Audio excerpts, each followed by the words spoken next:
Hello everyone, divine dot 777 में आप सभी का स्वागत करती हूँ। मैं हूँ निधि। कैसे हैं आप? आई होप आप सभी स्वस्थ होंगे, सुखी होंगे और सुरक्षित होंगे। And happy Holi to all of you. आज रंगों का त्यौहार है और बहुत ही खूबसूरत सा त्यौहार है ये, और हम इसको मनाते हैं। आई होप आप सभी सेलिब्रेट कर रहे होंगे आज इसे। तो मैंने भी किया है, मुझे भी कलर लगाया था तो अभी हटा लिया है, but still there on my face. चलिए फिलहाल स्टार्ट करते हैं अपनी इस रीडिंग को और देखते हैं आपके पर्सन की करंट फीलिंग्स राइट नाउ आपको लेकर के क्या है।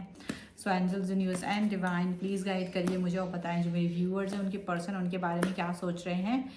और ये पूर्णिमा के टाइम पर यानी फुल मून के टाइम पर आपके लिए रीडिंग है कि उनके मन में इस समय आपके लिए क्या चल रहा है। ठीक है, सो पॉजिटिव रहिए। मैं कार्ड्स पूरा निकाल देती हूँ, उसके बाद में हम बात करते हैं। यहाँ पर है 10 ऑफ सॉर्ड्स का कार्ड। ओके, यहाँ पर है 7 ऑफ पेंटिकल्स का कार्ड। ओके, 2 ऑफ पेंटिकल्स का कार्ड है यहाँ। ओके, यहाँ पर है द एम्परर का कार्ड। 7 ऑफ वॉन्ड्स का कार्ड है। द फूल का कार्ड है यहाँ पर। इसके अलावा यहाँ पर है द हर्मिट। ओके, के अलावा यहाँ पर है 5 ऑफ सॉर्ड्स। काफ़ी कुछ है यहाँ कार्ड्स में, डोंट वरी। कार्ड्स को देख करके द हैंगमैन का कार्ड है। चीज़ें जो आपको दिखती हैं और चीज़ें जो होती हैं वो अलग हैं। 3 ऑफ वॉन्ड्स का कार्ड है। ओके, तो सबसे पहले हम इनकी राशियों की बात अगर करेंगे आज की इस सिचुएशन में, ये पर्सन है Aries, Leo, Sagittarius, Libra, Aquarius, Jamini and इसके अलावा यहाँ पर हैं ये टॉरस, कैप्रिकॉर्न एंड वीगो के पर्सन हो सकते हैं। ओके, तो और हम यहाँ बॉटम ऑफ द डेक के 3 कार्ड्स को देखेंगे जो कि हैं आपके लिए page of swords, S of swords and the chariot का कार्ड है। ये 3 कार्ड यहाँ पर हैं आपके सामने और ये इनकी मन स्थिति को बता रहे हैं। कनेक्शन आपके साथ गहरा रखना चाहते हैं, जैसे कि आप चाह रहे हैं वैसे ही वो चाहते हैं। लगातार निगाह बनी हुई है आपके ऊपर और ये पर्सन हो सकता है जल्द ही आपसे मिलने आने वाले हो। कुछ इस तरह की यहाँ पर चीज़ें दिखाई दे रही हैं। एक मीटिंग मुझे नज़र आ रही है यहाँ पर, जल्द से जल्द आपकी तरफ एक्शन लेते हुए वो नज़र आ रहे हैं। ये चीज़ यहाँ पर दिख रही है। ओके, रियलिटी आपको इस रिलेशन की समझ में आने वाली है। चीज़ें यहाँ पर समझ में आने वाली है, ना केवल इनको समझ में आ रही है बल्कि आपको भी रिश्ते की महत्व को आप समझ पा रहे हैं। यहाँ पर ऐसा दिख रहा है। मुझे लग रहा है कि 10 ऑफ सॉर्ड्स का कार्ड कहीं ना कहीं पॉजिटिविटी को दिखा रहा है। जो बहुत ओवर थिंकिंग चल रही थी, नेगेटिव थॉट्स चल रहे थे बहुत समय से, ये उसके ख़त्म होकर के नया स्टार्ट, न्यू बिगनिंग की तरफ लेके जाने वाली सिचुएशन के बारे में बात करते हुए यहाँ दिखाई दे रहे हैं। एंड डेफिनेटली ये पर्सन जो है आपके साथ में एक न्यू स्टार्ट, न्यू बिगनिंग करना चाहते हैं। और काफ़ी कुछ जो भी नेगेटिव था वो नेगेटिविटी आपकी और इनकी रिलेशन से दूर जाते हुए नज़र आ रही है। काफ़ी कनेक्शन का जो आपका प्रॉब्लमेटिक सिचुएशन रही होगी वो ख़त्म होते हुए नज़र आ रही है। मुझे लगता है बहुत समय से इंतज़ार रहा है आपको इनके किसी जवाब का। ठीक है, अच्छा, इनको भी है इंतज़ार, आपको भी है इंतज़ार। डेफिनेटली वेटिंग पीरियड अभी भी स्टिल चल रहा है। मतलब अभी भी ये पर्सन आपको कोई प्रॉपर जवाब नहीं देने वाले हैं। अभी भी आपको वेट करने के लिए तो बोलेंगे। भले ही नेगेटिविटी से बाहर आ गए हैं बट एक प्रॉपर एक्शन लेने के लिए अभी भी तैयार नज़र नहीं आ रहे हैं। प्रॉपर एक्शन यानी कि जो आप चाह रहे हैं, तो उसके लिए अभी भी ये वेट करेंगे। अगर आप पूछेंगे कि इसका रीज़न क्या है तो डेफिनेटली ये कन्फ्यूज़न आपको बता सकते हैं कि अभी स्टिल चीज़ें ठीक तो हो रही हैं पर स्टिल समथिंग इज़ देयर, कुछ कन्फ्यूज़न है जो अभी भी बरकरार है। और वो कन्फ्यूज़न इनको एक सही निर्णय नहीं लेने दे रहा है। एक चीज़ में भी, कोई पर्सन में भी, कोई सिचुएशन, और उसका वेट है कि जब वो ओवरकम होंगी, वो चीज़ें ख़त्म होंगी, तब जाकर के ये पर्सन कोई एक निर्णय लेंगे। तो शायद वो उसके लिए अभी रेडी नज़र नहीं आ रहे हैं। मुझे लग रहा है जैसे ना ये पर्सन अभी भी, एक होता है एक किसी चीज़ को लेकर रिजिड हो जाना, किसी चीज़ को लेकर के अपना एक बना लेना कि यार मैं तो यही हूँ, ऐसा ही हूँ और मुझे ऐसा ही करना है। रिजिडनेस आपको इनके बिहेवियर में फिर भी नज़र आने वाला है। पॉजिटिविटी की एक रे है, एक होप है आपको कि चलो ठीक है, पॉजिटिव है। अच्छा, दिक्कत यहाँ मुझे आपके साथ ये नज़र आ रही है कि आप ना इस पर्सन के सामने डोमिनेट नहीं कर पाते हो। ये पर्सन डोमिनेट आपको ज़्यादा करते हैं। आप इनके सामने एकदम बेबस, लाचार नज़र आ रहे हो मुझे। इसका कारण इनके, और इन्होंने इस चीज़ को पकड़ लिया, बट इसका कारण इनका ये बिहेवियर नहीं है। इस तरह से तो आपको ये दिखाई दे रहे हैं। रीज़न इतना है कि आप आप इनके बगैर नहीं रह पाते। आप इनसे डिस्टेंस में जाने की बात सोचते ही आपकी रूह कांप उठती है, और इसी चीज़ का फ़ायदा इन्होंने कहीं ना कहीं उठाया है। ये यहाँ पर नज़र आ रहा है, बिल्कुल क्लियरिटी यहाँ नज़र आ रही है।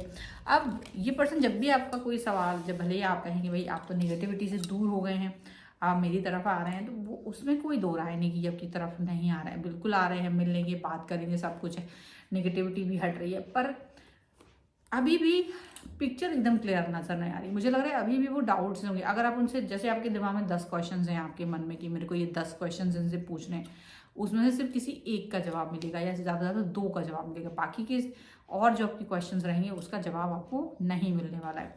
वो आपको या तो छोड़ देना पड़ेगा या फिर अभी भी वेट करना पड़ेगा, यहाँ नज़र आ रहा है। अब आपको थोड़ा सा डर ये है कि कहीं मैं ज़्यादा पुश करूं और ये पर्सन कहीं मेरी लाइफ से बाहर ही ना निकल जाएं, कहीं चले ही ना जाएं, दूर ना चले जाएं, वो चीज़ आपको फील होती है। वो जो डर है आपका, ये डर कि ये फ्रीडम में चले जाएंगे, आप वफादारी दिखाते रह जाओ और ये आपको कहीं छोड़ कर ना चले जाएं। तो जो इतना लंबा समय आपने गुजारा है इस व्यक्ति के साथ, एक लंबा टाइम दिया है, एक वक्त गुजारा है इनके साथ में, तो वो चीज़ आपको फील होती है कि क्या कहीं ऐसा ना हो कि वो उस सिचुएशन में आपको कोई मतलब ही ना निकले। 4 साल 5 साल पुराना रिलेशन है, अभी भी क्लियरिटी नहीं है, अभी भी आपको एक डर है, पर आप इस व्यक्ति से जुड़ चुके हैं, आप इस व्यक्ति के बगैर नहीं रह पाते, आप इस व्यक्ति से कहीं ना कहीं कनेक्ट फील करते हैं, और वो कनेक्शन आपके लिए दर्द दे रहा है, वो कनेक्शन ही आपके लिए पेनफुल बन गया है, क्योंकि ये पर्सन इतना पेनफुल सिचुएशन में नहीं आपको नजर आते। अब आप यहाँ पर ओवर थिंकर बन के बैठ जाते हो कभी कभी, और कभी कभी आप इस व्यक्ति के बारे में सोचते हो कि क्या मुझे सचमुच ये मैं डिजर्व करता हूँ या करती हूँ, ये व्यक्ति मुझे इसके साथ रहना चाहिए या नहीं। ये चीज़ें आपके दिमाग में चलती रहती हैं डेफिनेटली। और मुझे लगता है कि आपका डर, क्योंकि आप थोड़ा सा कोई क्वेश्चन पूछते हो तो यहाँ पर युद्ध लड़ना शुरू हो जाता है इनकी तरफ से। वो चाहते इनके हिसाब से फ्लो में बहिए, आप अपने क्वेश्चंस को मत रखिए। इनका मन होगा तो आपके सवालों का जवाब दे देंगे, नहीं देंगे नहीं तो जो आपके साथ जितना समय ये गुजार रहे हैं, जितना भी वक्त ये आपके साथ है, आप उसमें ही धैर्य रखिए, उसमें ही आप सुकून पाइए, उसमें ही आप खुश रहिए। इनका ये है नज़रिया, ठीक है। अब मुझे लगता है कि अभी भी ये पर्सन कहीं भी एक तरीके से आपको एक प्रॉपर जवाब दे पाना इनके लिए मुश्किल है। अगर आप इनसे पूछ भी लेते हैं तो ज़रूरी नहीं है कि आपको सही जवाब दें, लेकिन ये कहेंगे कि जो जिस तरह से आप इस सिचुएशन को देख रहे हो और जिस तरह से ये इस सिचुएशन को देख रहे हैं, ये दो अलग अलग चीज़ें हैं। इनका सोचने का तरीका अलग है, आपके सोचने का तरीका अलग है। दो अलग अलग तरीकों के साथ में जुड़े हुए हैं आप दोनों लोग, अलग अलग तरीके से एक दूसरे को कनेक्ट करते हो। तो इनको लगता है आप इनकी सिचुएशन को नहीं समझ पाओगे, आप इनकी भावनाओं को नहीं समझ पाओगे जो इनके मन में है, ठीक है। अब आप इनसे दूरी तो नहीं चाहते, लेकिन यहाँ मुझे लग रहा है जैसे ये पर्सन किसी थर्ड पार्टी के साथ भी कनेक्ट है, पर ये उसके साथ ज़्यादा अच्छा फील नहीं करते हैं। इसकी वजह से ये पर्सन जो है ना, आपका डर और भी ज़्यादा गहरा हो जाता है कि कौन सा थर्ड पार्टी है।